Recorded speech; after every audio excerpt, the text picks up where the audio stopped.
Barbados, get up.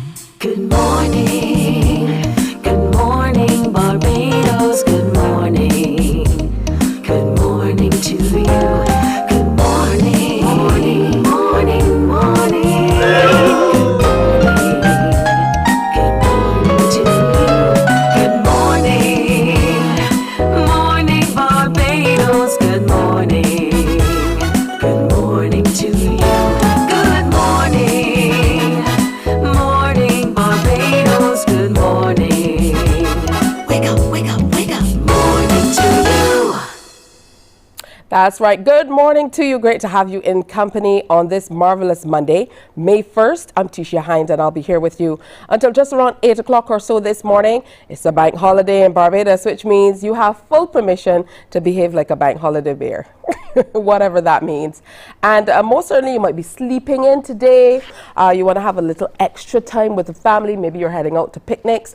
I know the Barbados Reggae Festival is on, but most importantly, there are various activities being put on by the unions across Barbados that you should get out and be a part of. Let all the people around you know the reason for Labor Day is not just a day off, it's a day for the workers, not only here in Barbados but around the world where it is celebrated. So celebrating workers in every sector of every kind at every level today and onwards. All right, so we have a good show planned for you. Another big thing coming off this evening is Beach to the World. The semi-final show is over at the Dover Hard Court.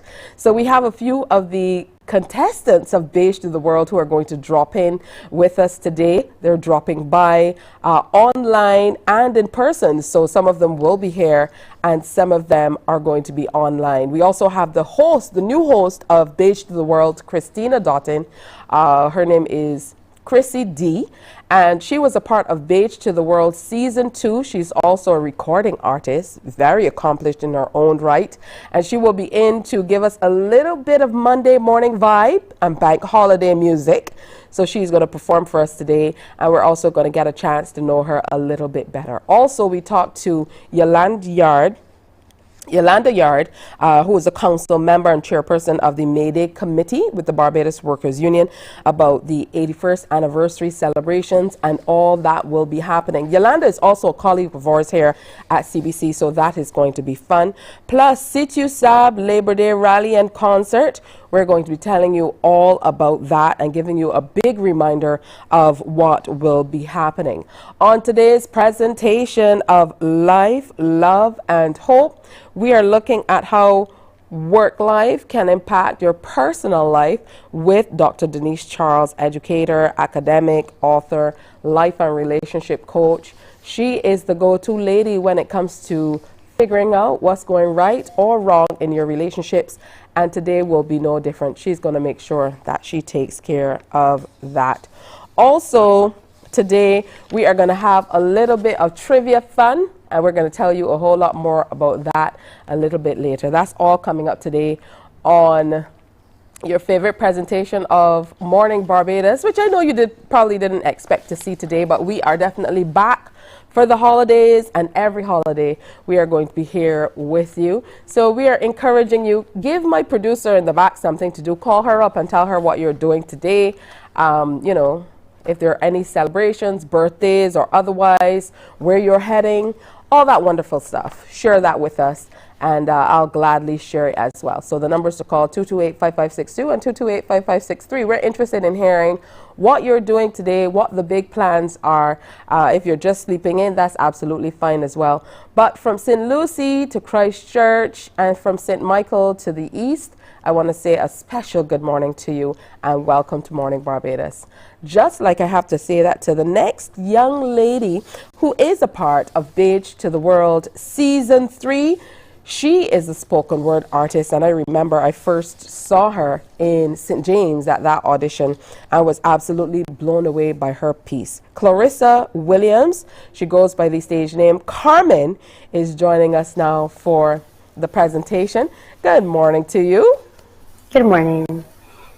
How are you doing today? Happy Labor Day. Thank you so much. I'm great, thanks. How are you? All right, good stuff. I'm always so proud when I see you guys in your Beach to the World shirts. They look so awesome.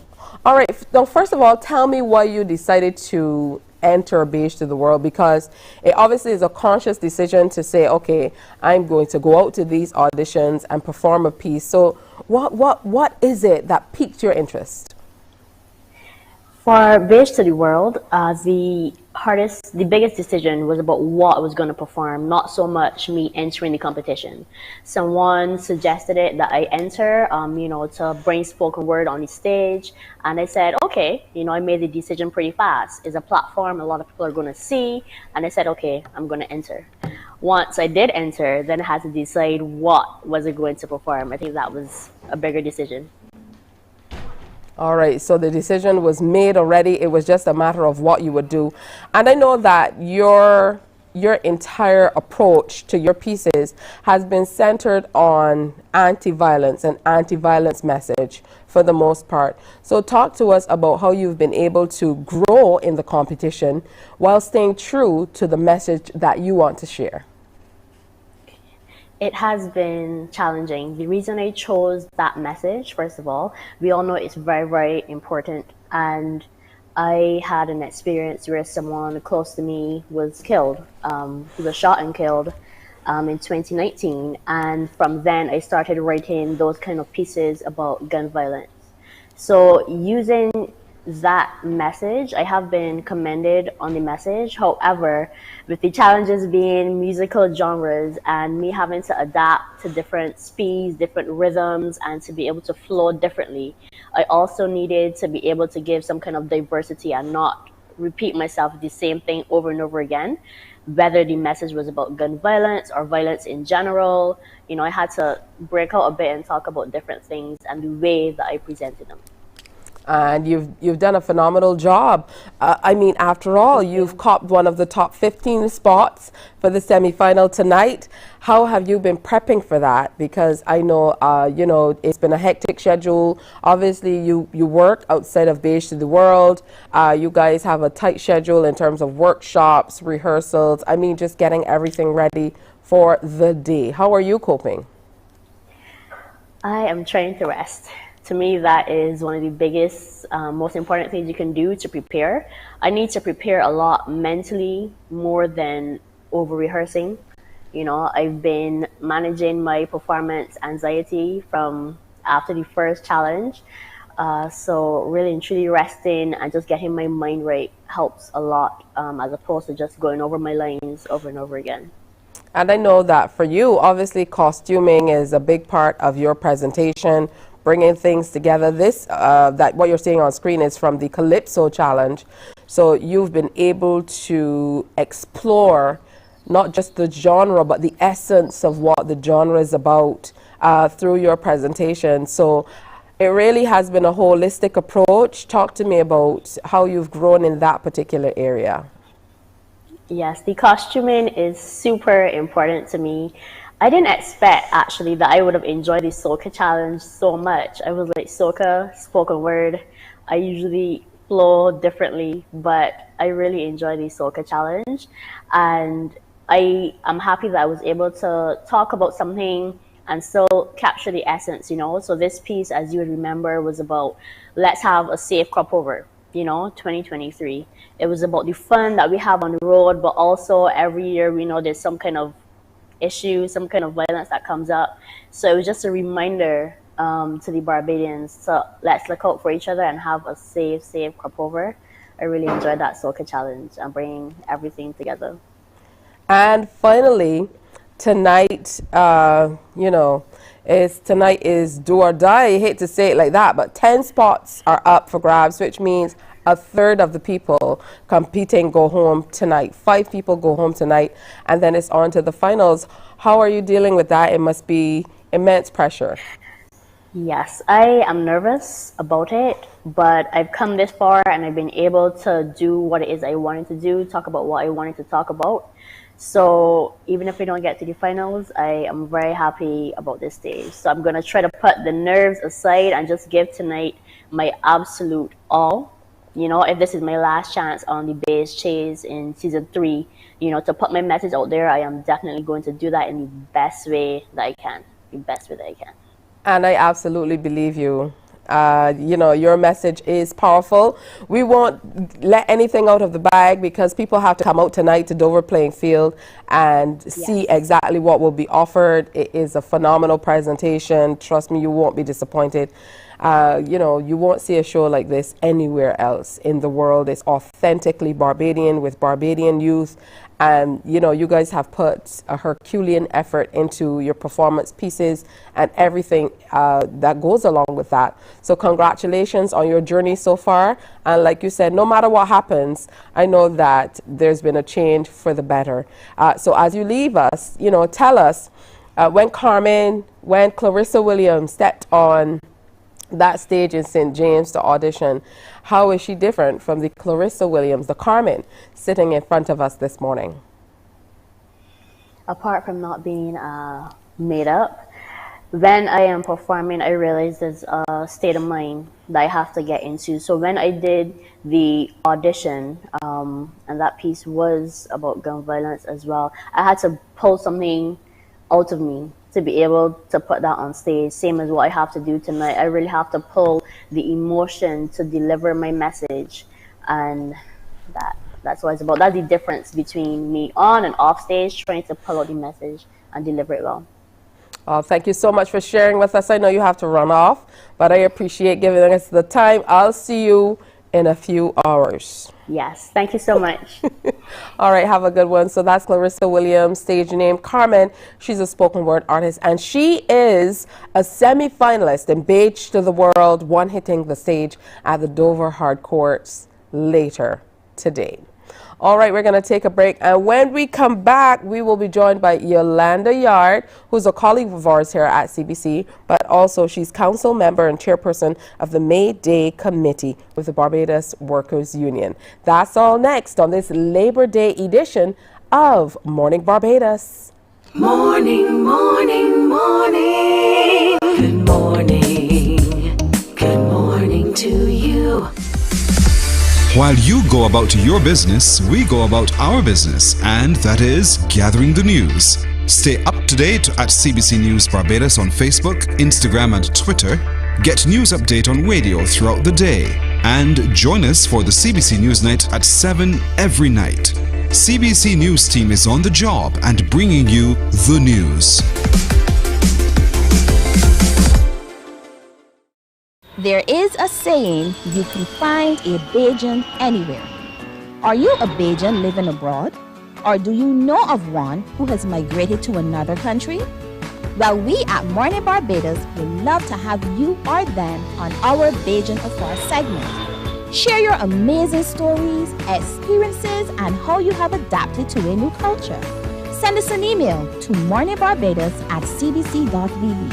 And together we will travel the world. Morning, morning, morning. Good morning. Good morning to you. Hey, it's 17 minutes to go before 7 o'clock on this Labor Day edition of Morning Barbados. Let's go right ahead and say good morning and welcome to Yolanda Yard. Good morning. Yolanda, why couldn't I say your name? Maybe because it's a holiday. Probably. I'm saying Yolanda all day long, all through the week. I'm shouting Yolanda all day long and through the week. Yes. And all of a sudden, I can't say Yolanda. Welcome, It's not that happy difficult, Labor Tisha. Day. I know. Happy Thank you Labor very Day. much. Same to you. Same to you. All right. Before we get into even talking about Labor Day celebrations, I'm always intrigued by people who are willing to kind of lead the charge and step up and represent anybody in the interest of, the greater good. So what initially piqued your interest in being a part of the union, not just as a member, but as someone who is out front on the committees and really doing the work? Initially, what started years ago when I first joined the CBC, Ms. Claudette Babb, she encouraged me to join the union as a member first. And going to the classes at the Labor College and so on and finding out what the union was really about and what it really represents, I've always been the type of person to, give assistance where needed.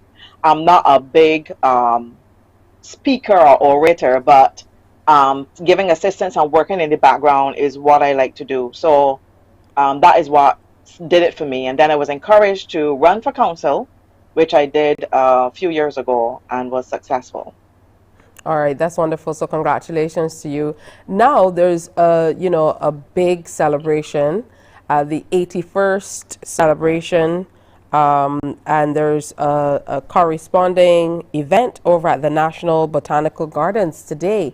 So talk to us first of all about the 81st celebrations and the theme for this year, and then let's get into how you will be celebrating over at the Botanical Gardens.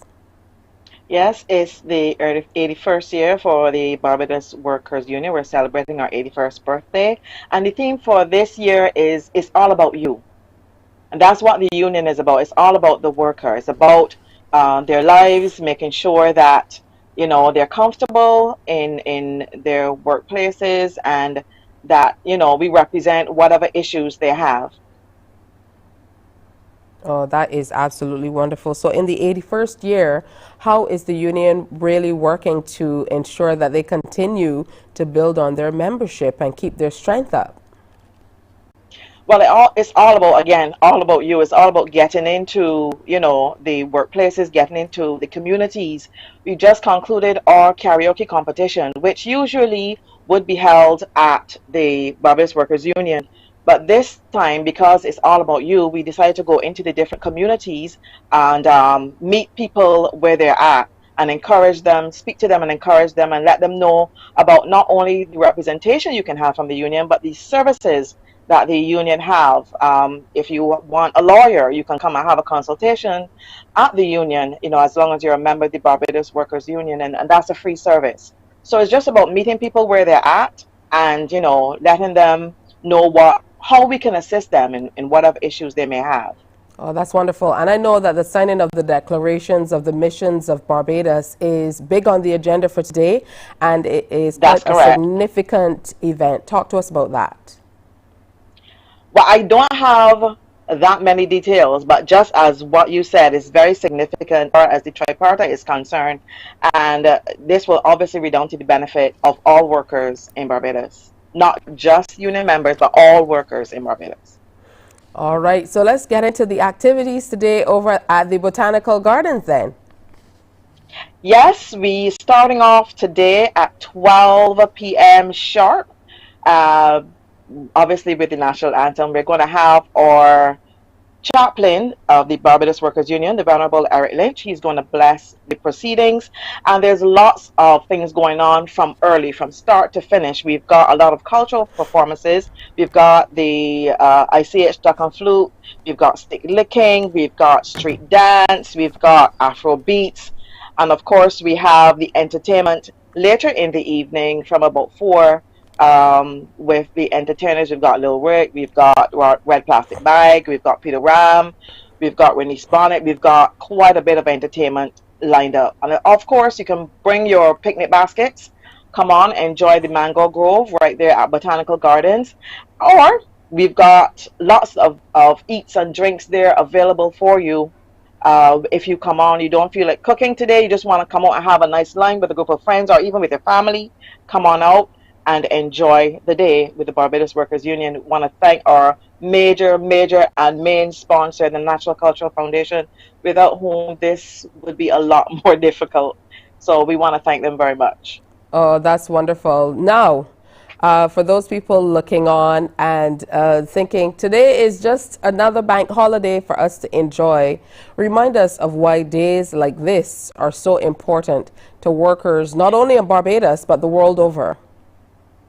It's important to recognize all workers, to recognize what they give to, whether it is the government as a worker, or private sector as a worker. It's important for them to be lauded, to be congratulated, and to be recognized. So a day like this is very important to remind them that it's all about you. Everything is about you and what is important to you. So that's one of the reasons that we celebrate May Day every year. All right. Well, all the best with the BWU celebration today. Happy 81st. I Thank myself you. am a member of the Barbados Workers Union, and proudly so. Yes, you are. So, Yes, you wishing are. you all the best, and I definitely will be passing through. Yes, definitely. You know where you can find us when you come through. For Just sure. want to take this opportunity to wish everyone a happy May Day and to come on down to the Botanical Gardens and enjoy the wonderful offerings up today and have a wonderful May Day. I hope that you get a little chance to enjoy yourself because I know you're in planning mode. And sometimes when you get into Yes, still planning in mode, planning mode. you Yes, can forget it's to stop and difficult. enjoy, what's happening. Joy. Yes, All right. yes, So I will try. enjoy yo. I'm not going to be caught up I with will. trying to call your entire name again. Enjoy yo. Okay, Tish. I'll see you on Tuesday.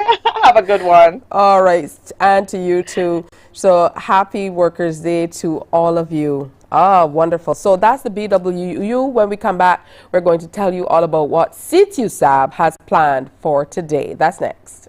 Morning, morning, morning. Good morning. Good morning to you. There is a saying you can find a Bajan anywhere. Are you a Bajan living abroad? Or do you know of one who has migrated to another country? Well, we at Mornin Barbados would love to have you or them on our Bajan Affair segment. Share your amazing stories, experiences, and how you have adapted to a new culture. Send us an email to morninbarbados@cbc.vb, and together we will travel the world.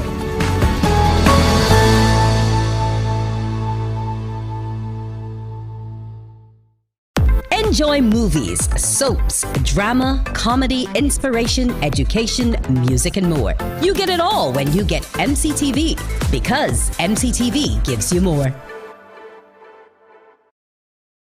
Some ask, what makes Barbados so special? We at Mornin Barbados Morning, morning, morning. Good morning. Good morning to you. Welcome back. It's a special edition of Morning Barbados just for you. Today, we are enjoying your company. I certainly hope you've been calling to tell us what your plans are, what you're doing today. If you're heading out, if you're staying in. Some people prefer to stay in and just get a little extra rest because tomorrow is back to work. We absolutely know that. So if you're going to stay in and just enjoy your family's company today, or maybe you're going to go for a drive. I know that's a favorite pastime of a lot of Barbadians. Get out and enjoy the east coast of the island or other parts of the island. Always a wonderful thing to do. Now, last Thursday, right here on Morning Barbados, Tara Durant, who is the Public Relations Officer with the Congress of Trade Unions and Staff Associations of Barbados, or CTUSAB, she came through to tell us all about how CTUSAB will be celebrating today or marking Workers' Day, Labor Day. And she talked to us about the theme for this year for them, which is young and unionized, and about how they are encouraging young workers to become a part of, a union as they move forward. Because there's a school of thought that, people just need to join unions if they're in trouble. But she shares a totally different view. We're going to give you an opportunity to see exactly what she said back then. Representing the Congress of Trade Unions and Staff Associations of Barbados, aka CTUSAB. We're going to have our Labor Day rally and concert May 1st in Golden Square Freedom Park. It promises to be an educational and entertaining event. So this year, the theme is Stronger Together, Young and Unionized. And the Young Workers Committee would have had a big part in planning May Day this year, the Labor Day rally, because we want to encourage more young people to join the union. There is a notion out there that you only need the union when you get into trouble. Yes, when you need representation, your union is there. But the union is also there for your professional development, for socialization.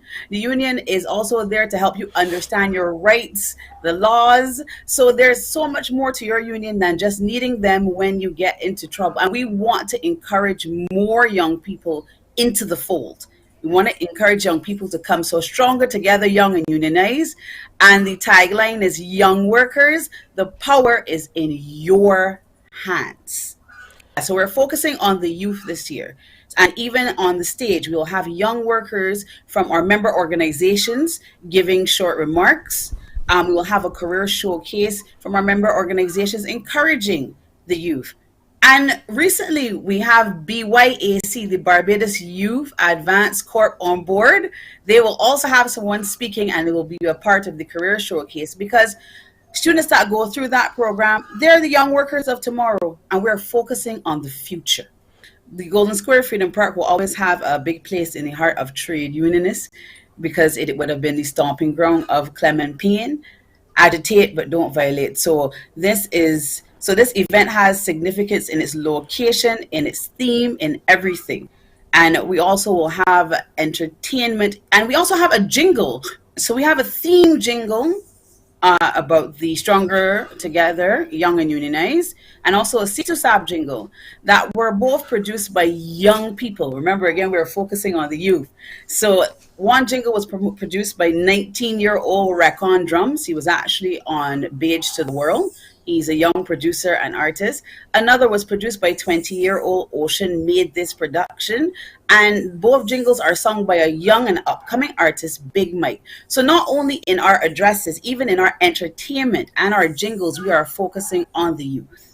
The rally part is very important. I just want to mention that our President, Edwin O'Neill, will be delivering the address. Our General Secretary will be giving the closing remarks. But the main part of the program will be our young workers. Now, in terms of entertainment, we have well-known soca artist Mikey Mercer on board. We have Alison Norville. We have Ruby Tech and Billy Kincaid, who have been known in hip-hop circles for years. Young and upcoming artist Big Mike. And we have DJ Taz on board to keep things flowing and keep things moving. This event is, we want you to come out, be educated. We want you to mingle, be entertained. It is not just about education. It's about seeing the career showcases. It is about being entertained. It's about mingling. And we want the young people to come out and really understand the importance of the trade union movement. But I must say, Tisha, although the focus this year is the youth, this is an event for everybody. This is a showcase for the youth. So let's come out and support the youth as they showcase themselves in their speeches, in the career showcases, and in the entertainment. We get started at 2 p.m. and I neglected to mention we'll also have the Comamere School Steel Orchestra. So we really want to support our young people. So this is going to be an exciting event. It is going to be an event of socialization, like I said, entertainment. My word, edutainment. Well, that's somebody else's word, but I love that word. This is going to be an event for edutainment. So you can come out to be educated, entertained, mingle, and come on the most historic site, the site where the bust of Clement Payne rests, and come out to the C2SAB Labor Day Rally and Concert, May 1st, kicking off at 2 p.m. Young workers, listen up now. Stronger together, young and unionized. Stronger together, young and unionized. Young workers, the power lies with you. The power lies with you. With the trade union movement, the power lies with you. Stronger together, young and unionized. Young workers, the power is in your hands. Morning, morning, morning. Good morning. Good morning to you. Some ask, what makes Barbados so special? We at Mornin Barbados say it's you, our exceptional youth. You are talented, resilient, and inspirational. You are the epitome of the Barbadian spirit, testing the boundaries of your creativity. If you are an entrepreneur, artist, baker, designer, author, or have done anything you think should be highlighted, email us at morninbarbados@cbc.bb. Let us show the world our exceptional Bajan youth. Books open your heart, your mind, and your soul. They are educational, entertaining, inspiring, and motivating. Are you an author of a recent book you want to share? Then Mornin Barbados would love to feature your book in our The Next Chapter segment. Send us an email to morninbarbados@cbc.bb. That's morning without the G. Come and let us turn those pages to Morning, morning. Good morning. Good morning to you. It's a special Labor Day celebration. It's a special presentation of Morning Barbados. So glad that you woke up. I mean, like, it's a bank holiday and people say, I'm going to sleep in, I'm going to sleep late, and then it never works out, right? You still wake up at the same exact time. Maybe you get to sleep in that you just lie in bed a little bit longer, but it never works out that you want to sleep late and you wake up and say, oh my goodness, I slept through the morning period and it's now afternoon. Never happens.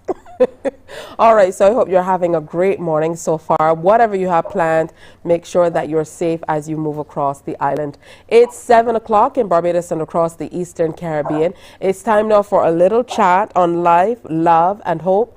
And we're being joined by Dr. Denise Charles. Always wonderful to see you. Good morning. Happy Labor Day. Good morning, Tisha. Happy Labor Day to you too. You got me up early this morning. I didn't get a chance to sleep in, Tisha. Sleeping in is overrated. Not for us night owls. I'm a night person, so it's not overrated for me at all. I'm not even sure. Like, some people say I'm a morning person, I'm an evening person. Mm-hmm. I don't know. I'm just up all the time. All right. So today we're looking at the labor of love, or labors of love, and really the rigors of trying to strike that balance in your work life and your personal relationships. And we know that these days it can be quite challenging. So there's no better day to look at how you can strike that workplace, home life balance with your relationships than today, Labor Day, because for so many of us, it really is a challenge, really maintaining personal relationships, whether it's with your children or your family, friends, and particularly loved ones. Yes, Tisha. Let's look at it this way. Any relationship is hard work. You know, something that my husband and I always like to say is that your relationships, they have to be intentional. They shouldn't be left to sail on automatic pilot. You have to know where you want to go with your relationship. You have to know what you want to achieve, what you want to accomplish. And therefore, since you have that kind of foresight and you're being deliberate about how you want to navigate your relationship or your relationships, then that means you're going to put a certain set of intentionality into what you do. And we know with today being so busy as it is, we need to carve out that special time for our loved ones. We need to carve out that special time for the person that we're with, in spite of the fact that we may be inundated with lots of work and lots of other responsibilities. If we want our relationship to thrive, we can't just leave it to happen. We have to make that time, and that might look different for different people depending on the things you like to do, the things that you have responsibility for. But you have to know yourself. You have to know what the needs of your family are, what the needs of your relationship are, and therefore you need to go about with that certain level of intentionality to ensure that you meet those primary needs in your relationship in terms of spending quality time and ensuring that your loved ones actually do feel loved. Tisha. But Denise, you know that this can change depending on where you are in your life and depending on where you are in your career. Right. So when you're at career building mode, it truly can be a difficult time, particularly if you're starting over. So if you're starting a new job and you're just getting to learn the new environment and you truly want to prove yourself, the stress of going into that new environment and kind of feeling things out can weigh heavily on your relationship. That is very, very true. And I have certainly experienced that pivot to new situations where I had to recalibrate as well.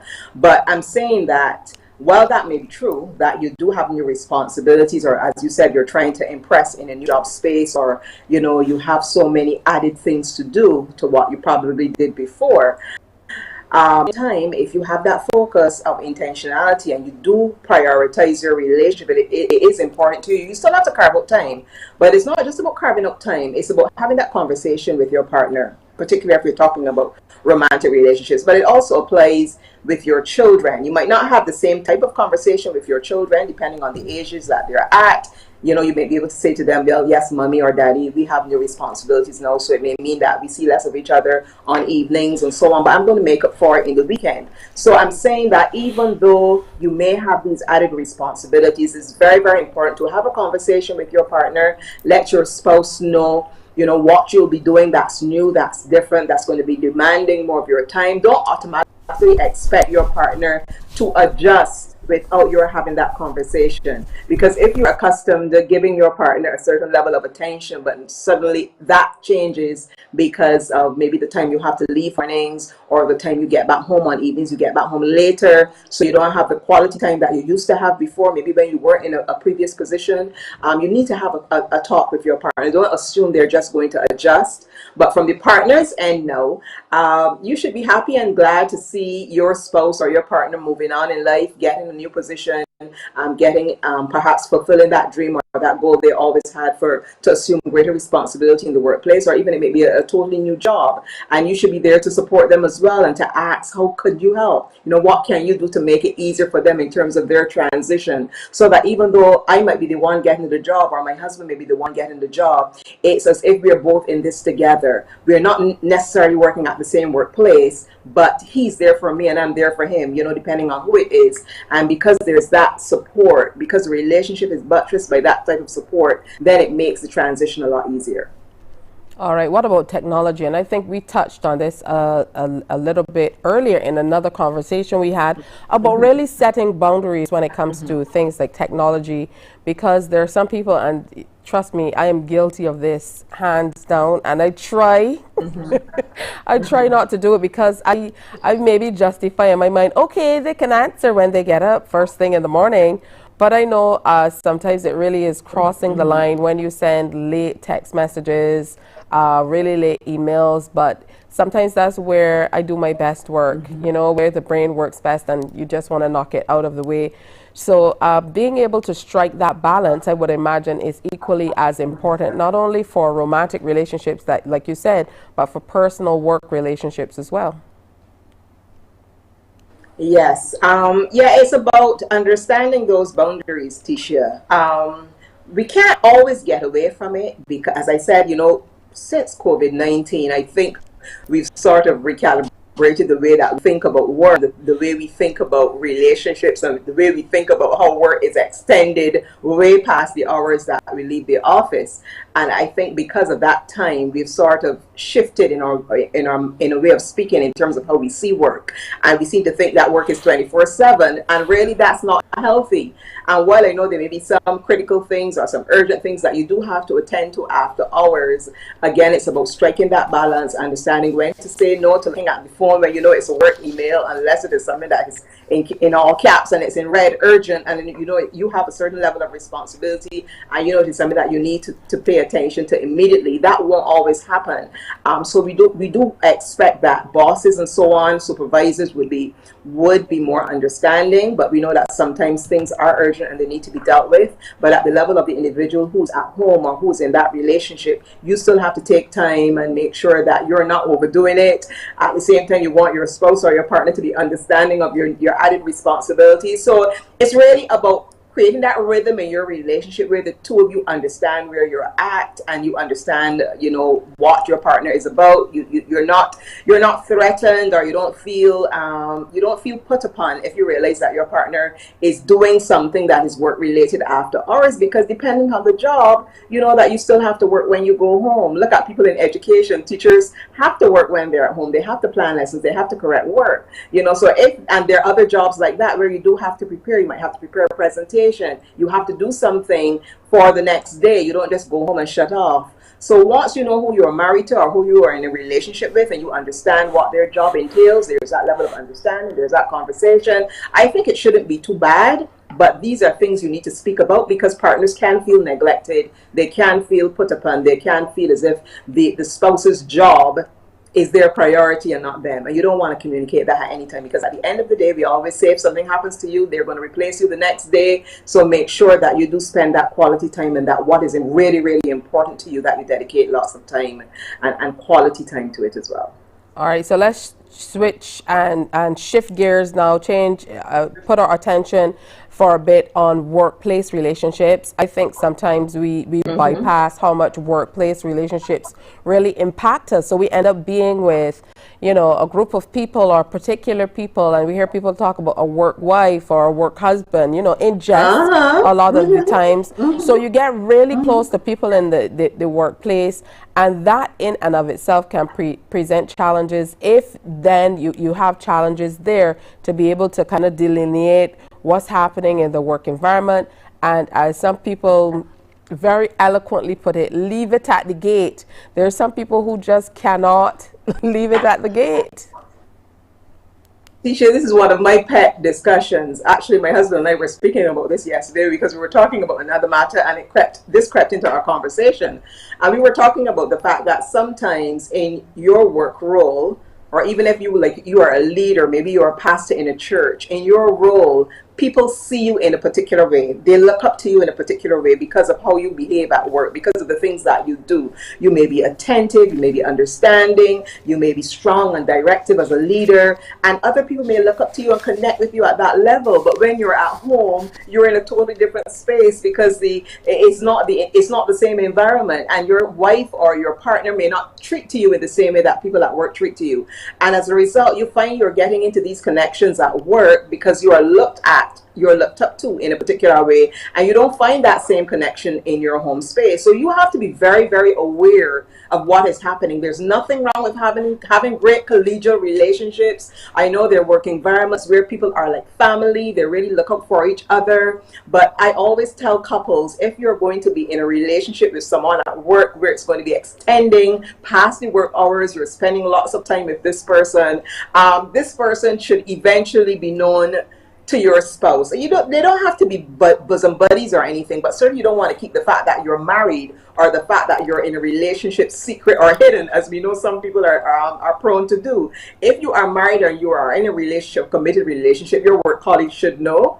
At some point, perhaps if you're always with your work colleagues, you spend time playing dominoes or laying with the guys, and you go out to drinks, you go at restaurants together with people that you work with. At some point in time, I think they should be introduced to your spouse. Bring your spouse into the picture. Don't forget that you're married, even though you might think, yes, I'm at work, it doesn't really matter. It really does matter. It really does matter, and we have to set those boundaries very carefully with individuals that we work with, particularly with those of the opposite sex. Did you just say don't forget you're married? Oh shoot, I forgot I'm married. It might sound incredulous, right? But there are people that you would see them behaving at work and you would wonder, is this person not married? Is this person not in a committed relationship, yet they're being so familiar with someone else? And I'm talking about just being nice. I'm not talking about being warm and friendly. There's absolutely nothing wrong with that. I am talking about actions that go above the pale, beyond the pale. And we might see things that indicate that there's a little bit more going on. You don't know what's going on in somebody's home. Then then their partner may not be together. They may be having issues. But at the same time, that is certainly not the best move to be exposing yourself to that type of thing if you are known to be married or you're known to be in a relationship. So we have to navigate these waters very, very carefully, Tisha. But I always tell people that it's important to set those relationship boundaries, particularly with the opposite sex, from very early on. Understand you can meet people that you feel very connected to. You have lots in common, you're working together, and you can hit it off, and there's nothing, and because there are all types of chemistry. You can have chemistry with people that you work with, but then when it gets to veer off into something that's sexual, then we have to really watch it.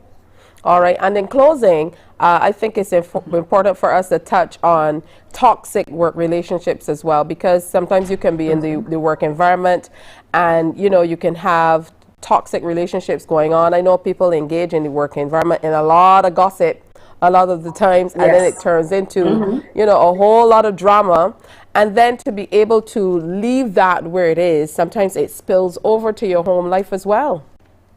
Very often it does, Tisha. We are integrated people. People talk a lot about my professional self, my personal self. We're one self.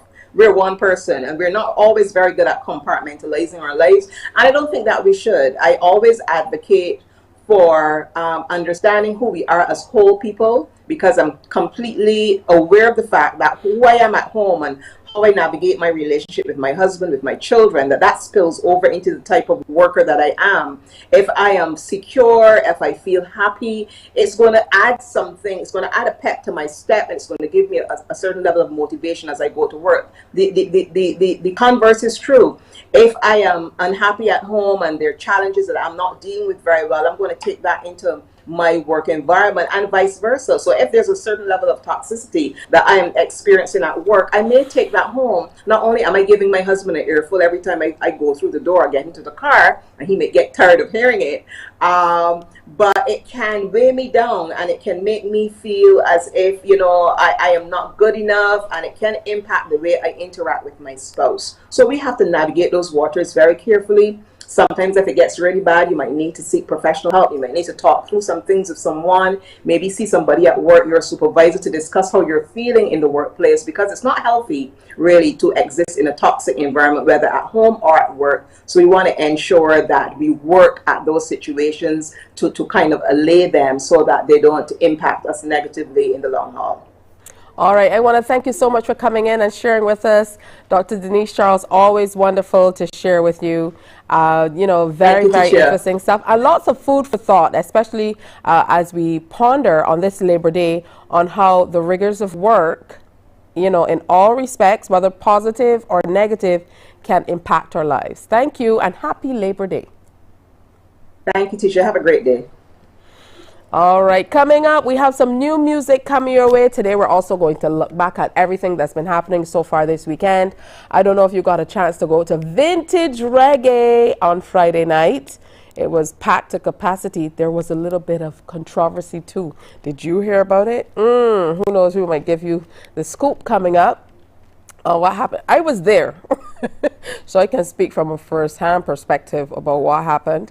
Also, we had Reggae on the Hill yesterday. We have Reggae on the Beach coming up later today. We had Gabby in concert that was on Saturday night. There was so much happening, so we are going to take a look at all that has happened as well. But next, new music alert. There's somebody out with some new music who is also making moves on the scene. Chrissy D is up next. Morning, morning, morning. Good morning. Good morning to you. Books open your heart, your mind, and your soul. They are educational, entertaining, inspiring, and motivating. Are you an author of a recent book you want to share?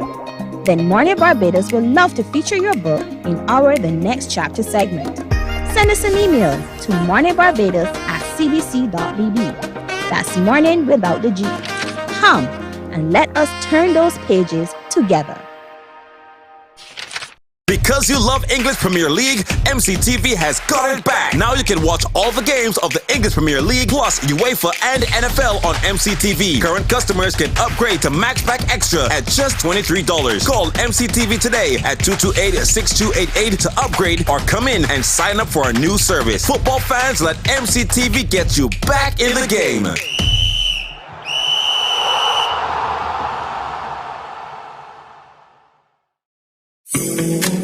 The facts say Morning Barbados reaches an audience of over 50,000 and Newsnight reaches over 56,000. It's simple. When you advertise... Morning, morning, morning. Good morning. Good morning to you. Hey, 19 minutes now after 7 o'clock, whatever you're doing. I heard some people called in. I heard people are making bakes. I heard people are doing big breakfast. I heard some people have picnics planned and they're heading out with the family all today. So whatever you're doing, enjoy it. All right, we're joined now by the new host of Beige to the World. That's season 3. She was a part of season 2 in a major way. She was a contestant then. I know she's back in a different capacity and shining nonetheless. She has so much going on. She is also here to share with us some of her new music for Crop Over 2023.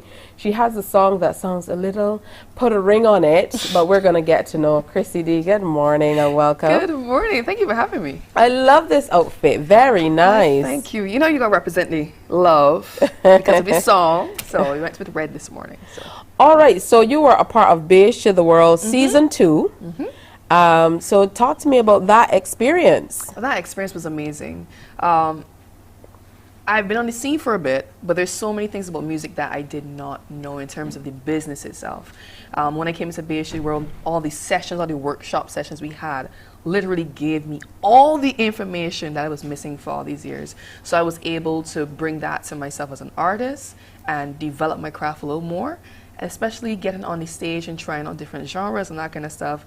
Made me realize, yeah, I can pretty much do anything. So again, I say, because I said this last year to everybody who asked me about it, if you are serious about your craft, you have to pass through the doors of Beige to the World for sure. It definitely will help you become a well-rounded artist. Oh, that's wonderful and well put. And I accept that on behalf of the powers that be. So talk to me about the transition then from behind the scenes, being a contestant, to being up front and on stage as the new host of Season 3. Well, it has been amazing. Because even when I was in the competition getting ready to exit, I was saying, I wonder if there's a way that I could still be a part of the show itself. So when I got the opportunity to then be the host, I was like, fantastic. God heard me. And it has been amazing. Dealing with the contestants, just talking to them, I can relate to them as well because I know what it feels like. I know what they're going through. I know the entire process. So even when it comes to presenting it, I could present the show with a different level of passion because it's also part of me as well too. So it's been great. Yeah, and sometimes I'm told that your producer has to say, snap out of it. You're not in the competition. Yeah, because I have some emotional moments because I can feel everything, especially when it's coming down to the last stages. I can feel the anxiety, I can feel everybody's emotions. So yeah, they tend to have to reel me out and say, all right, Chris, you're the host. So I know you're feeling it, but just get it out, shake it off. So. All right, good stuff. You're also a singer and songwriter, and you do a lot of writing. Tell me about the work you've done in writing over the years. Well, I've been writing for some artists for about 10 years now. So there are different songs, like I worked with Blood with Certified Fetter that he was in the competition with. Betty B, she was also in the Sweet Soca competition. I wrote her song as well too. And then there's Queen T, worked with Cameraman. He's actually part of this team. He's still here, right? Yeah? Yes. Yes. So I also worked with his song as well too. So the different artists that came to me over the years for me to write their music. Did you always recognize that you had a knack for writing, or is this something that developed over time? I was writing from the time I was 5. The first song I wrote was actually a social commentary. And unfortunately, my entire family still remembers it. And every year they sing it to me all the time. 5 years old, writing a social commentary. Obviously to the extent of a 5-year-old. But yeah, from the time I was 5, I've been writing. First thing I started before I even started singing was writing. All right, so what do you credit for this interest in music generally? I really just couldn't help it. From the time I was born, I started with dancing first. I used to break dance and then transitioned into writing at 5. And then I realized, oh, wait, I could sing too. But the singing was a little late because my tone, it would be considered a deeper tone. So I was like, it doesn't sound like what I usually hear. So maybe I can't really sing. I wasn't too sure. And then as I got older, I realized when I got on the international, with the local station, that kind of stuff, people was like, your tone is different. I love it. And I was like, okay, so yeah, I can sing. So music is me from beginning. That is what I wake up and do, what I go sleep and do. Music is who I am. If I lose my voice tomorrow, I don't know how I'm going to function. Okay, let's not even think about that. Yeah, so I know that, you have a new release. It's called Forever I Do, yes. Hence the red. The get up here. Yes. So talk to me about that particular song. Okay, so I work at a hotel. I'm part of the entertainment management. So a lot of our guests usually come, obviously, for their destination weddings and that kind of stuff. And they've asked, they were like, don't you guys have any, like, local wedding songs, because we kind of want a Caribbean feel. I was like, Plus, I'm accustomed doing soca itself, and they always ask the question, do you do any fusions? Because, you know, stuff that we all can relate to as well. And I was like, you know what, I think this year I'm actually going to aim for that. I'm going to do a song that people can walk down the aisle to, but it also can be dedicated to how we feel about crop over as well too. And go with a fusion vibe that it can cross over to all the markets. And so far, I think I got it. All right, good stuff. So we're going to get to hear and see you perform that piece in a little bit. Is there some book somewhere, some big blue or black book with a host of songs in it that you just ruffle through and say, today? Or, you know, is it always kind of creating something that's fit for purpose based on something that comes up? I don't have a book, but my email address is actually filled with, I call it the vault. So it's all the lyrics and demos that probably would never see the light. Why? But I don't know. But it is probably over 300 songs in that vault. So you never know. Maybe in the future I might say, you know what, let's just randomly start releasing songs. But over 300 demos sitting in a vault. Every genre you can think of, even country music. Everything is in there. All right. So how do you know? I certainly know you're eccentric enough, Chrissy. And I say that with a lot of love and respect. So how do you know, which one is good enough to say, okay, this is good for release? So I go based on my energy. When I'm writing a song, the moment I feel like the goosebumps going through my body, I'm like, all right, I got it. And then I tend to get the visions of the content, what's about performance, the video, the visuals, the audience, how the crowd's going to respond. So once all of that starts to hit me, I'm like, okay, this is it. And I usually have to sit on it for at least a month first, because when you're writing in that moment, you can tell yourself, yeah, this is it. But by tomorrow, you'll be like, I don't like that song no more. So I usually have to give myself time. If after a month I'm still singing it, it's coming up. All right, so we're on the cusp of Crop Over 2023. There are a lot of releases. This is being credited as one of the releases leading up to the festival. What are your plans for Crop Over 2023? Well, I got to say, I have 2 more songs coming out. So for a lot of people that are asking, is this it? No, this one is a fusion. But I have some groovy and I got some power. And I'm definitely planning to hit almost as much stages as I can. And I'm going out. I don't usually go out. So this year, I already started buying tickets. I'm going out because I really want to experience everything Crop Over has to offer this year. Especially because we had that period of time where we didn't get to do much. So now it's like, as long as the event pops up and my schedule says yes, I'm going. So I'm going to be everywhere. Find me everywhere. All right, good stuff. And we look forward to hearing the rest of the music. So come on through and share with us as soon as it is ready, just like we're sharing this one today. Beige to the World, you're the host. We're back on that. We had the full tech rehearsal on Saturday. Yeah. So, ready for tonight's big recording of the semifinals. Tell us what you were feeling at this time. I remember for the semifinal last year, we were at Oyston's Bay Garden. And that was a real trip. So, talk to me about what you were feeling on the day of as we were preparing for that semifinal presentation. Well, this period of time is a lot of pressure because anything can happen at this point. You can be leading the competition and then something as simple as a cold. So it's the panic of, I pray at this point nothing goes wrong. Something as simple as choosing the wrong song can mess you up. So this is really, pressure really happens. And even I told the contestants on Saturday as well to stay close, because even at this time, people tend to go in themselves and kind of like drift off, and then it creates a weird energy.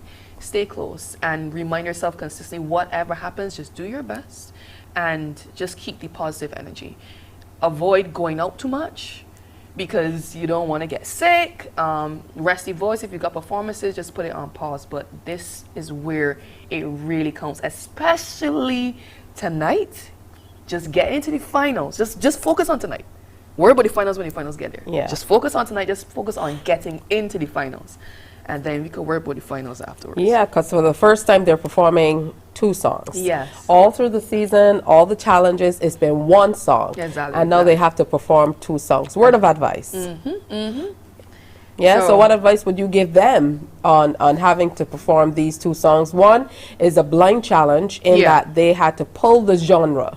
So whatever genre they pulled, then they have to perform that. And the second song is a song of choice. Whatever song they feel most comfortable performing is the second song they will perform at tonight's presentation. Advice from you? Well, my main advice, especially after being at the technical rehearsal, I would say, and this is actually something you told me last year. Me? Yeah. Oh. Yeah. It is a singing competition. Be mindful of that, because you can get caught up in the fact that there's an audience there and you could just wail out and then you forget that you're supposed to be singing and then you lose those vocals. I actually said that to somebody else today.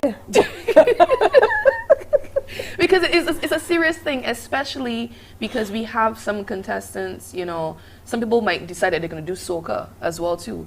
You can get carried away in the energy of that. Yep. So you have to remember, yes, you want to have fun. Yes, the crowd rocking and the crowd singing with you, but the judges are not watching what the crowd is doing. They're making sure that you are actually singing what you're supposed to be singing and how you're supposed to be singing it. So be mindful of that, especially allow yourself to be centered. This is the time where you can't be backstage and keep keying and talking and all them things.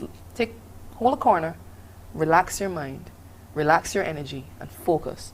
Go and do what you gotta do, and then you could come and laugh and carry on afterwards. So focus, focus, focus, focus. All right, good stuff. The elephant in the room is here. We have to address it. Christina, you were leading last year's competition from beginning, and then at the final, everybody was like, what is going on? This is why I can say what I just said. Because in hindsight, you think you weren't as focused as you needed to be? I think, to be honest, the pressure got to me. Because when I first joined BH2 World, I did not let anybody know that I was in BH2 World because I did not want the pressure. I was coming in the competition as an artist. So everybody was expecting You thought you could fly under the radar with BH of the World? Nah, I was just trying not to let people talk to me about it as much as possible so I don't feel the pressure from the outside. And even when it came to performing, even the judges, because they know that I was an artist, they expected the most as well too. So I had to keep coming a bit harder every single time. But then when we got to the end, everybody just went into the headspace of, she got it, man. She got it. Don't come home if you ain't got it. Like So everybody they- on the so they street left- was like, no, I'm just like, no, So they left you to your own devices. Yeah. All right. We got to say goodbye. We're going to continue this conversation at another time. So Christina Dottin, Chrissy D, something brand new, a new release that she's going to share with us. It's called Forever I Do. And we'll see if we do by the time she does. That's all coming up next on this special presentation of Morning Barbados. Stay with us. Morning, morning, morning. Good morning. Good morning to you. The facts say Morning Barbados reaches an audience of over 50,000 and Newsnight reaches over 56,000. It's simple. When you advertise, you're getting your message to over 50,000 of your potential customers. Make the call to CBC Sales Department today and watch your business grow. Contact us at 467-5559 or email marketing@cbc.bb. While you go about your business, we go about our business. Morning, morning, morning. Good morning. Good morning to you.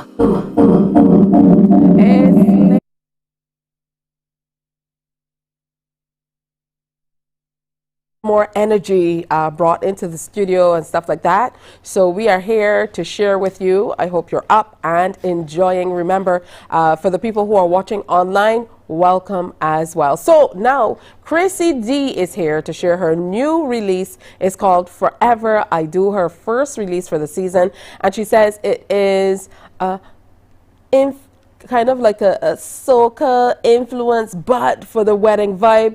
Let's see. Here she is.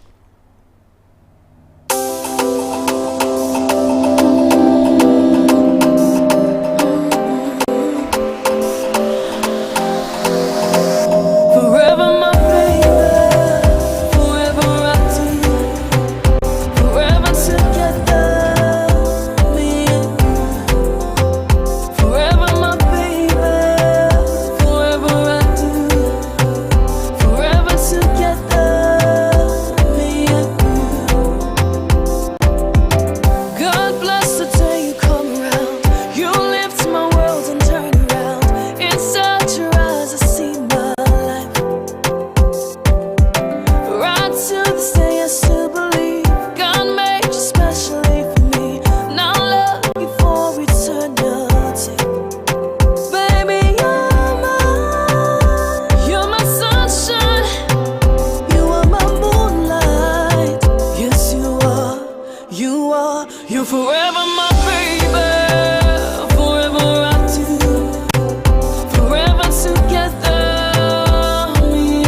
While you go about your business, we go about our business, and that is gathering the news. Stay up to date at CBC News Barbados on Facebook, Instagram, and Twitter. Get news update on radio throughout the day. And join us for the CBC News Night at 7 every night. CBC News team is on the job and bringing you the news. There is a saying, you can find a Bajan anywhere. Are you a Bajan living abroad? Or do you know of one who has migrated to another country? Well, we at Mornin Barbados would love to have you or them on our Bajan Affair segment. Share your amazing stories. Morning, morning, morning. Good morning. Good morning to you. It's always wonderful to see the little ones when they come off the stage. Today we're sharing with some of the contestants who are competing tonight in the semi-final of Beige to the World. I'm joined now by Sky Dorridge, aka Sky Drive, and Ronisha Aline, just Nisha when she hits the stage. Good morning, ladies. How are you? Cold. Yes. Sky, you're that cold. I see the lips are trembling. Is that bad? All right, the lights are going to warm you up shortly. So let me start with Ronisha. You know, chattering lips as well. How has the competition been for you, Ronisha? I remember when I saw you at the Parkinson Resource Center, you blew us away. You were also at that resource center at that particular final audition as well, Sky. But, you know, tell me about what that audition was like for you, because you seem so comfortable on stage. When I first came, I was really nervous. Even though performing was something I was doing for a long, I was really nervous because of the judges that I saw. I was like, but then when I started to sing, I just felt comfortable and let loose, and I loved the audition.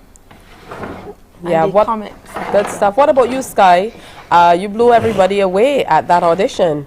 You know, how did you prepare for it? I know that you've done a number of singing competitions before, but this was going to be a little different. I was rehearsing over and over and over so my voice even got hoarse, and I had to be drinking ginger tea, but it was very exciting. All right, so who told you guys about Beige to the World? And don't worry about mummies. You know, we have to be honest. Did mommy tell you that to enter Lisa Griffith is your mom? Did mommy say, okay, let's do Beige to the World? Yes. What about you, Nisha? Honestly, I just follow the competitions, and from season 1, I wanted to join, but I knew that I was not ready. So around season 3 time, like my family will be saying, you don't want to join? I was like, yeah, I really, really, really want to join, you know. And so I just went for it. All right, and you guys have been doing so well as some of the younger contestants. You are 14? Yes. Yes, and Sky, you're just 11. So how have you been able to, how have you been managing Sky School, all of the workshops, all of the rehearsals, picking songs, getting them right? I know it's a lot of pressure because your dad is a musician and your mom is a singer as well, so it must be a lot of pressure at home. Yeah, so how are you managing? It's kind of hard dealing with school and this competition because, like, if Beige to the World is not a Sunday and it's a Monday, like, I have to wake up for the next day and I'm so tired, but I still have to go to school. Yeah, I know you guys have forged a lot of friendships as well. This time around, you know, there are younger people in the competition because it's the year of the youth. So we had people from 9 and all the way up to the 20s. What about, what has that done for you, Nisha? You know, about having some younger people in the competition this time around. What are your thoughts? It wasn't, I didn't really think anything of it because I have already experienced that. So seeing all the young and older people, honestly, I liked it because it gave you different views on different things because everybody has different feelings. So I can understand Sky and then I can understand the older contestant. All right, good stuff. Nisha, what was your favorite challenge? My favorite challenge was the soca. I knew you would say that. You kicked off your shoes and you really got into character on that one. For you though, Sky, they were like, Sky, you don't look too comfortable. What about you? What was your favorite challenge? I would have to say jazz. I loved the Somewhere Over the Rainbow, but I don't know about today. So. Yeah. So you guys, how are you guys preparing for tonight? You know, are you ready? You feel like, I'm ready for this. Yes. Yeah? Before I felt like that, until I get hoarse. And then I was like, oh God, no. But all right. I'm ready. But yeah. I could see that you both are ready and you've been performing well throughout the entire season. So I wish you the very best for tonight. You know I will be there mulling around as I do. So I look forward to the best from both of you. All right? Thank you. All right, Sky Dowridge, stage name Sky Drive, and Ranisha Aline, stage name Nisha, on stage tonight for the Beach to the World semis. We're going to meet another two contestants after this, and then we have a little challenge of our own for them. That's all next. Morning, morning, morning. Good morning. Good morning to you. Enjoy movies, soaps, drama, comedy, inspiration, education, music, and more. You get it all when you get MCTV, because MCTV gives you more. Some ask, what makes Barbados so special? We at Mornin Barbados say it's you, our exceptional youth. You are talented, resilient, and inspirational. You are the epitome of the Barbadian spirit, testing the boundaries of your creativity. Morning, morning, morning. Good morning. Good morning to you. Just 17 minutes to go before we wrap things up here on this special presentation of Morning Barbados for Labor Day. We want to say a special good morning to those of you who go out every day and represent the workers of Barbados as, you know, the heads and representatives of the various staff associations and unions all across the island. So hats off to you. Remember, CBC will be in Golden Square, and the BWU, they're going to be over at the National Botanical Gardens. So make sure you go on out and celebrate. Maybe you can touch both of them and see what's happening. A rally and concert in Bridgetown, a rally and concert over at the Botanical Gardens. So something for everyone to do. All right, back to the contestants of Beige to the World. The final two, we had some on Thursday, some on Friday, and the rest of them are here today. The final two are with me now. That is young Neffy Potoff. Well, Neffy is the stage name. Nafana is her name. And she's with us, and she's the lone dancer and doing solo for Beige to the World. And we have a bit of an anomaly in Ashe Augustine, who is a Santa Blossom, who was a reserve and has come into the competition and taken it by storm. So good morning, ladies. Welcome. Good morning. Good to see you. I see the two of you are shaking a little bit as well. It's a little cool in here this morning. So let me start with you, Neffy. You are one of the younger contestants. What did you have to do to convince Mommy and Daddy to let you enter Beige to the World? My parents, I found Beige to the World at school. They had flyers, and my mother asked the principal to send the flyer to us, and then I told my mother I want to join, and she let me join. All right, so how did you prepare? You auditioned over at St. George. Yes, were you nervous at all when you saw all of those people there, and how many people? On that occasion, I believe we had close to 20 people auditioning that night, and quite a few people went before you. Were you a little nervous? I was really nervous.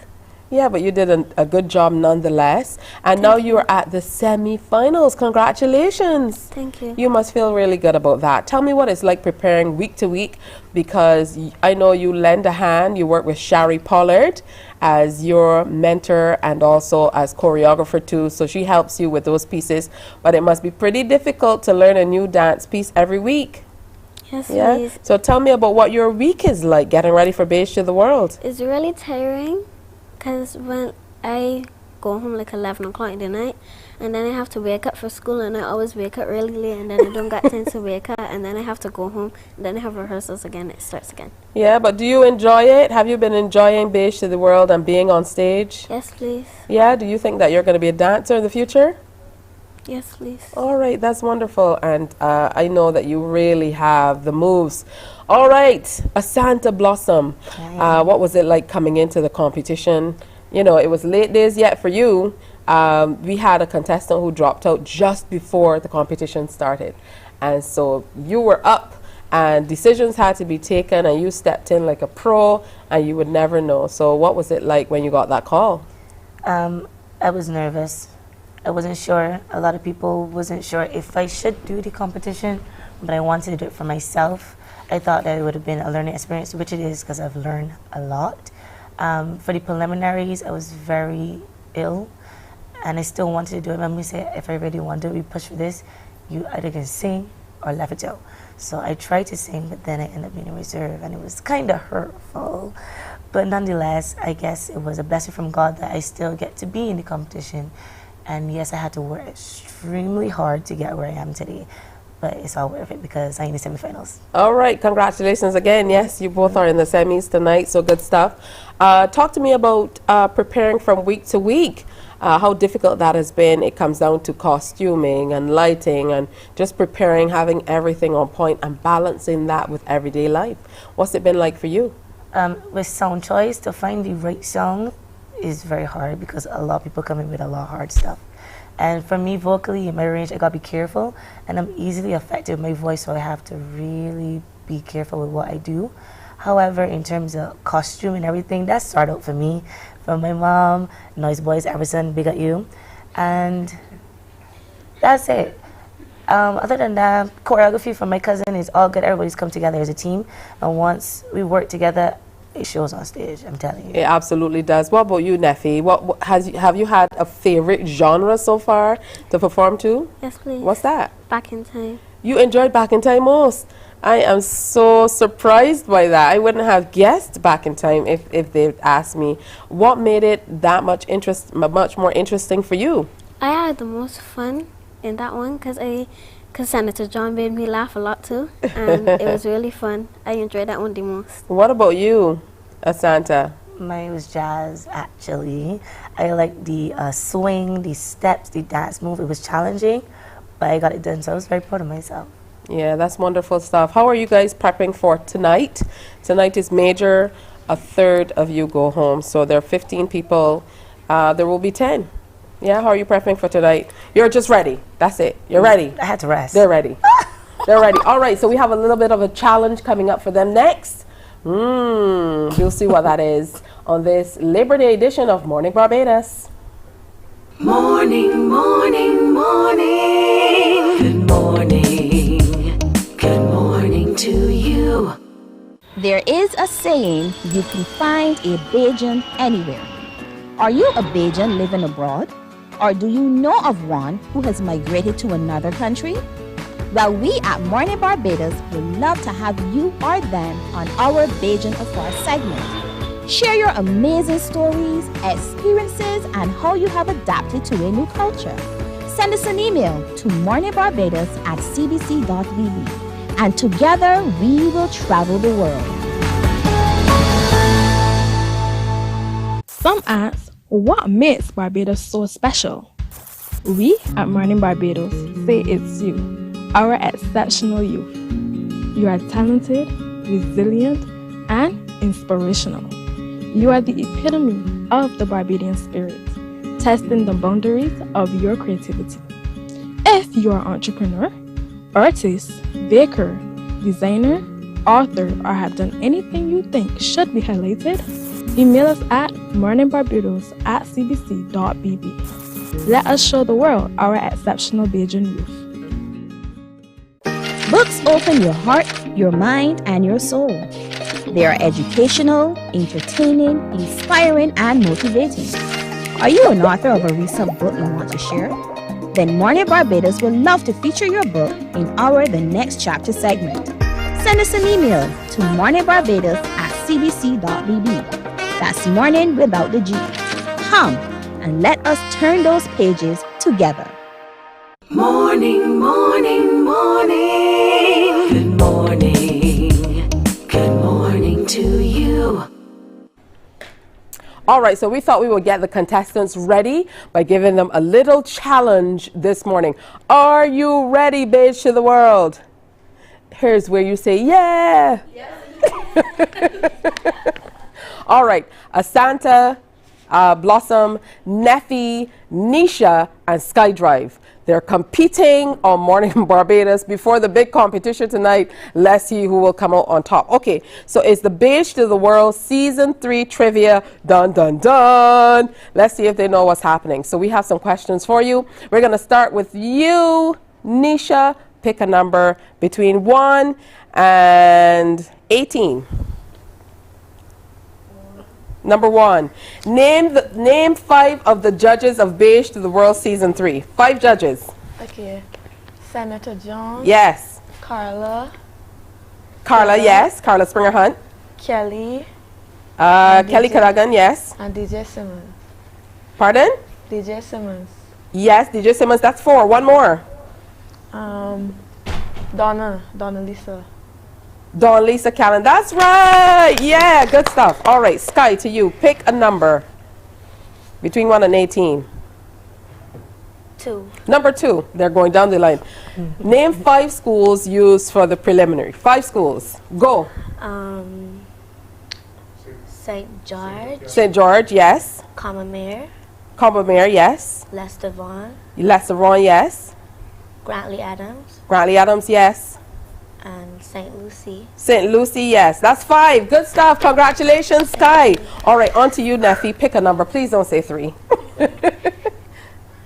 Pick a number. You can say 3 if you want. 5. Number 5 for Neffy. What was the genre for Challenge 3? What was the genre for Challenge 3? Make a guess. Can anybody help Neffy? What's the question? Say it again. Pardon? I think I know it. Tell me. Back in time. It was back in time. Yay! Good stuff. All right, on to you, Asanta. Pick a number. 6. Number 6. What is the name of the host of Backstage Pass? Jordan English. That's right. Yay. All right, back to you, Nisha. Pick a number. 8. Number 8. Which judge is best known for saying, I endorse you? Philip. That's absolutely right. Next up, let me hear you, SkyDrive. Pick a number. 10. Number 10. Complete this statement. Beige to the World is an initiative Of youth, sports, and community development. Almost there. Can anybody help, Sky? Youth, sports, and empowerment. Yes, so it is Beige to the World is an initiative of the Community Development Department in the Ministry of Youth, Sports, and Community Empowerment. Good job. All right, up next goes to you, Neffy. Pick a number. Number 9. Pardon? Number 9. Number 9 for Neffy. What is the name of the backing band for Beige to the World? Wait. Dun, dun, dun. That's easy. Tell me, go. Me, I can say it. Neffy is getting it. Almost. Help her. The unit band. Yes, it's the unit. It's so the unit band. Yeah, we almost have that. All right. Pick a number. On to you, Asanta. 5 gone? Number 5 is gone. You have, still we have 3, 4, 7. 3? Number 3. Name the ministry that puts on Beige to the World. Yeah, no, but I'm like the Ministry of Youth, Sports, and Community Empowerment. Look at your badge. I'm right. Yes, you're absolutely right. But I didn't want to let them know that. They did. All right, up next. Pick a number. Nisha, back to you. 13. Number 13. Where was Challenge 5 held? Foundation. Foundation School. That is absolutely correct. Good stuff, Nisha. On to you, SkyDrive. Pick a number. 11. Number 11 is gone. You have 4, 7, 9, 12. 12. All right, number 12. How many contestants did the competition start with? 22. That's right, 22. And now we're down to 15. Congratulations. Back to you, Neffy. Pick a number. Number 4. Number 4. Where was the first preliminary held? The very first one that we had. It was far. It was really far. Wait. The only female parish? Come on, help her. St. Lucie. All right, good stuff, Neffy. Okay, back to you, Asanta. Pick a number. 14. Number 14. Which judge got the most goosebumps throughout the season? He was saying, oh, that gave me goosebumps.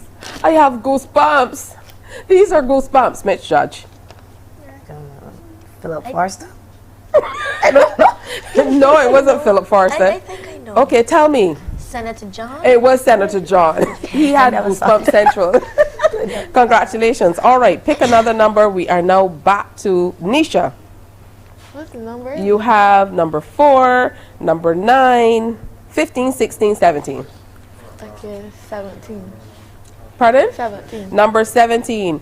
How many female judges have been on the show so far? Do you have an idea of the number, and can you name them? The others might have to help you with this one. Okay, 5. Yes, there have been 5. Carla. Carla Springerhunt. Kelly Cadogan. Donna. Dawn Lisa Calendar, yes. One more. Carla. Nobody can remember that name, right? It began with A. Is it like an African name? Yes, and Zinga Nahatu. Yes, so good stuff, Nisha. All right, Sky Drive, pick a number. The numbers are 4, right? You can have 4. Number 4 is still there. You want that one? Yeah. Oh, no, number 4 is gone. Sorry. You have number 7, number 9, number 15, 16, 18. 7. Number 7. Who won Beige to the World Season 1? Season 1. Come on, help her if anybody knows. Me, I know it. Tell me. Kashida Dalton. Kashida Dalton, that's absolutely right. Now, you did say that you were following from season 1, so good stuff. All right, so we have left number 9, number 15, 16, and 18. Pick a number. 15. On to you. Was this supposed to be Sky Drive? Or did we just have Sky Drive? You just have Sky. Okay, so Neffy. You said 15? All right. Where were the weekly workshops held, Neffy?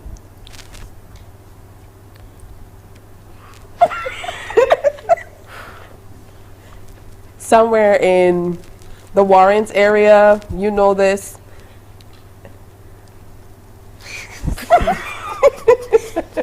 At the Community Development Department. All right, and the final question goes to you, Asanta Blossom. Pick a number. Well, you have the last one. Who won Beige to the World Season 2? Tariq. Tariq O'Neill Griffith. That's absolutely true. All right. All right, so we absolutely got them ready for tonight's presentation for the semifinals of Beige to the World Season 3. Thank you, girls, for coming through. I had a great time doing this challenge with you. Thank you. And you did a fantastic job, and I'm sure you'll do a great job tonight. Make sure you come out and support it later tonight. We also want to encourage you to represent for the unions. Of course, the Barbados Workers Union will be in the Botanical Gardens, and Situsab will be in Bridgetown at Freedom Park, okay? The Golden Square Freedom Park. So from us to you, happy Labor Day. Thanks so much for sharing with us. Remember to wear your smiles and have a wonderful day. Bye-bye. Wake up, wake up, wake up, wake up. Barbados, get up. Good morning.